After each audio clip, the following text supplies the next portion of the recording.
Blocks का acceleration, दो blocks का इंडिविजुअल एक्सेलेरेशन डिफरेंट हो सकता है, तो वो हमें फोर्स 2 में पढ़ना है। फिर प्रैक्टिकल सरफेस लेवल है,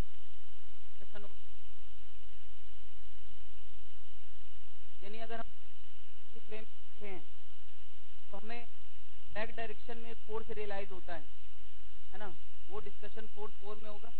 और आखिरी कैटेगरी के बजाय वेरिएबल फोर्स की बात करते हैं। फोर्स 1 की डिस्कशन है, कांस्टेंट फोर्स, वेरिएबल फोर्स की बात नहीं करेंगे।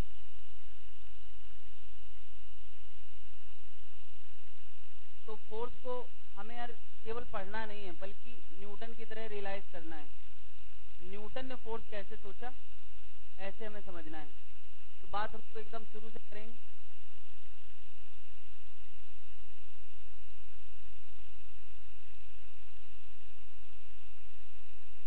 मैं कुछ बात रियलाइज करा चुका हूँ मोशन के लिए। मोशन को हम लोगों ने दो कैटेगरी में डिवाइड किया था। हाँ, ये फॉर्म मोशन, अगर कोई पार्टिकल इस तरीके से चल रहा है कि डिस्टेंस इक्वल टाइम में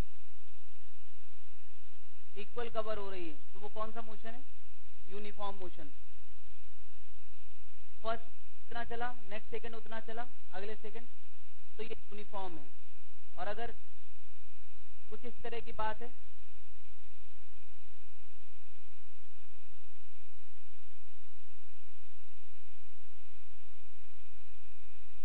उधर में खास बात, स्पीड पहले कम, फिर और ज्यादा, फिर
मोशन में क्या खास बात है यार?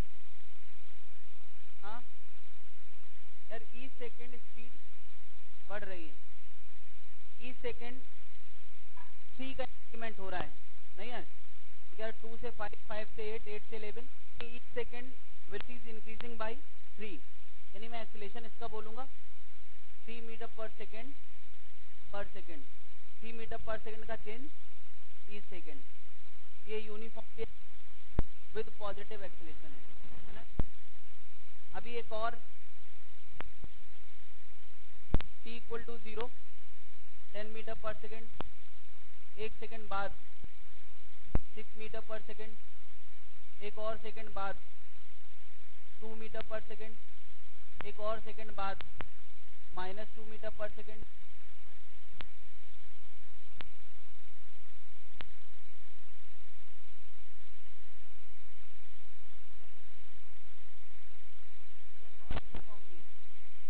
ये भी uniformly accelerated with negative acceleration.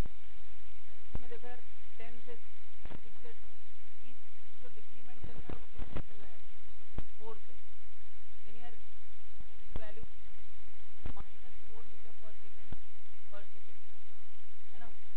4 का डिक्रीमेंट ईच सेकेंड, बॉडी का रुकना और फिर पीछे चल देना, वो पूरा नेगेटिव एक्सीलरेशन की कैटेगरी में। बात समझ में आ रही है। और अभी यार घटने में एक पैटर्न है कि 4 का ईच सेकेंड, यहाँ बढ़ने में एक पैटर्न है 3 का ईच सेकेंड। तब तक वो कैटेगरी कैसी है, यूनिफॉर्मली एक्सीलरेटेड।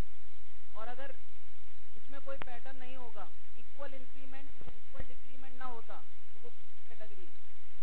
अभी हमें यार इस कैटेगरी पे डिस्कशन नहीं करना है, ये आखिरी डिस्कशन है। अभी हमें यार इस और इस कैटेगरी पे ज़्यादा ध्यान देना है, क्योंकि यार दुनिया का नेचुरल मोशन ये है, यानी अगर हम किसी बॉडी पे कोई फोर्स ना लगाएं और एकदम आइडियल कंडीशन दें, जो कि होती नहीं है। सोचो कि यार यहाँ मैं एक ऐसी सरफेस करूँ, क्रिएट करूँ जो बर्फ जैसी स्मूथ है, और उसमें मैंने स्टील का एक ब्लॉक खिसका दिया। तो सर इस सरफेस का स्टील का ब्लॉक खिसकाएगा तो जाएगा, और स्मूथ सरफेस करूँ थोड़ा ज़्यादा दूर चलेगा। बर्फ जैसी स्मूथ होगी तो बहुत दूर जाके रुकेगा, और रुकेगा इसलिए बर्फ भी थोड़ा बहुत फ्रिक्शन लगाती है, एयर है। और अगर परफेक्ट स्मूथ हो, जो कि होती नहीं है, या सरफेस ही ना हो, इस सरफेस में एक पत्थर फेंको तो जिंदगी भर चलता रहता है,